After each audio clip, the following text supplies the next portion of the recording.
Alam mo kami alas 10 eh. Maaga ka, maaga. Pero ang tabi ko rito, ano na? Alauna na.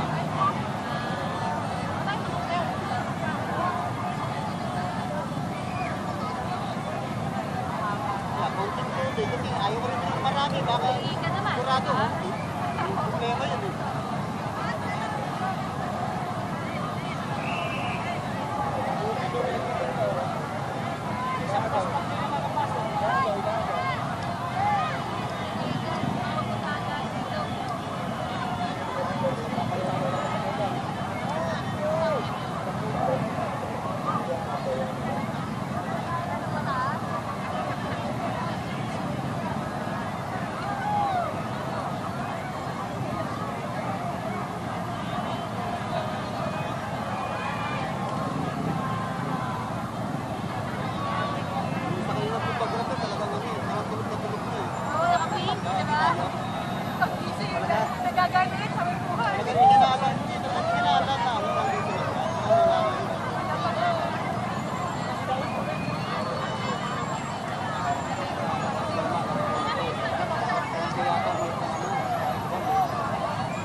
Thank you for staying with us. You're still watching ANC special coverage of the final farewell to the late former President Cory Aquino, the funeral ceremony for Mrs. Aquino to be held here at the Manila Memorial Park in Parañaque. This finally is the end of the road for an almost 7-hour procession that brought the body of former President Cory Aquino from the Manila Cathedral, where it had lain in state for 2 days and 2 nights, and finally passing through Rojas Boulevard in Manila, and then passing through Makati, and then to Parañaque, where crowds and hundreds of thousands of people, I expect, had turned out in the streets to bid farewell to former President Cory Aquino. Throughout all those long hours, the remains of the former president had been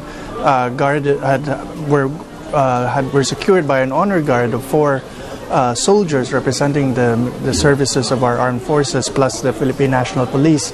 The remains will then be transferred from the flatbed truck which had carried it to an artillery caisson to be drawn by a command jeep instead of horses, and will then be formally conducted to the gravesite, at which point we will expect the formal military honors, the final salute, the rendering of homage to the head of state will be given by the armed forces.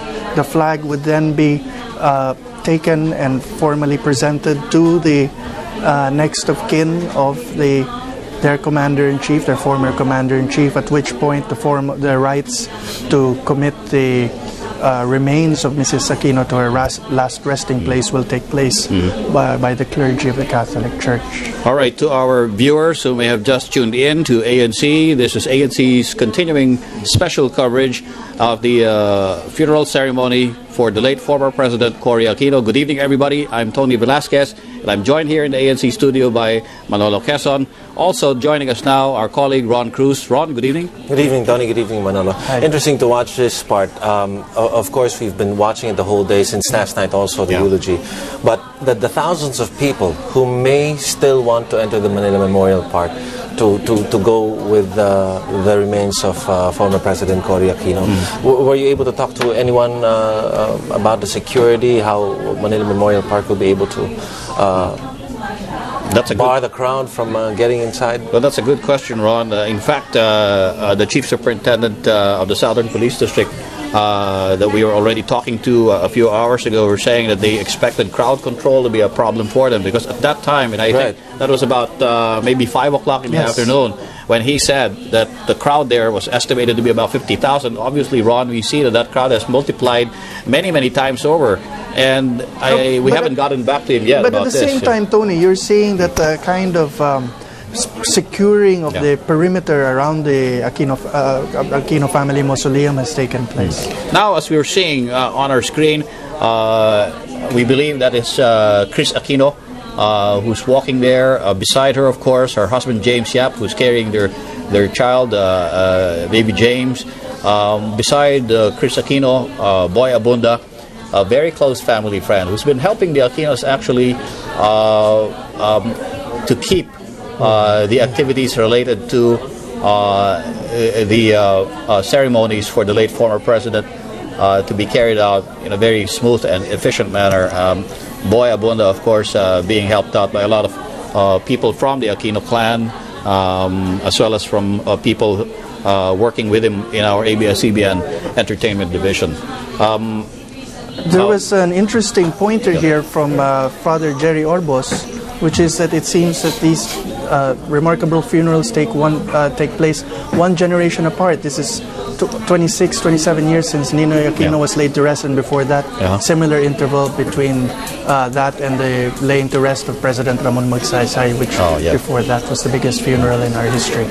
All right, Ron, Manolo, before we cut to this picture of Chris and James Yap as they take their places there beside the red carpet, we already saw the flag-draped casket bearing the body of former President Cory Aquino, now being carried, I believe, on the shoulders of the pallbearers. The honor guard now bringing the casket towards the Aquino Mausoleum. If I'm not mistaken, the only light that you can see there is coming from a camera.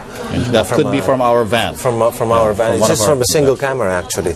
That's following the casket, and we see a few people. I think I saw one person carrying a candle in front of the casket.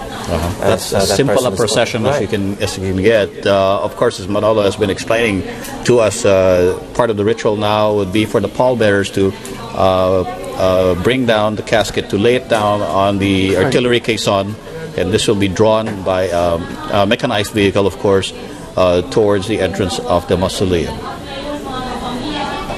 Here we are, the officers carrying the remains of Mrs. Aquino. And the formal rituals will begin as soon as they lay the coffin down, so we will be observing respectful silence at that point. I think, Ron, that person you said that was bearing that candle was walking in front of the pallbearers, actually not part of the official ceremony. It was somehow brushed aside by one of the officers who are also in charge of the security for this event. Now the pallbearers preparing to bring down the casket on, it's a gurney, isn't it, Manolo? At this point. All right, very gently easing it down on the gurney as the pallbearers now prepare to turn over the casket. I suppose they will be rendering the salute and the ruffles and flourishes, the Philippine national anthem. Let's stay silent for this.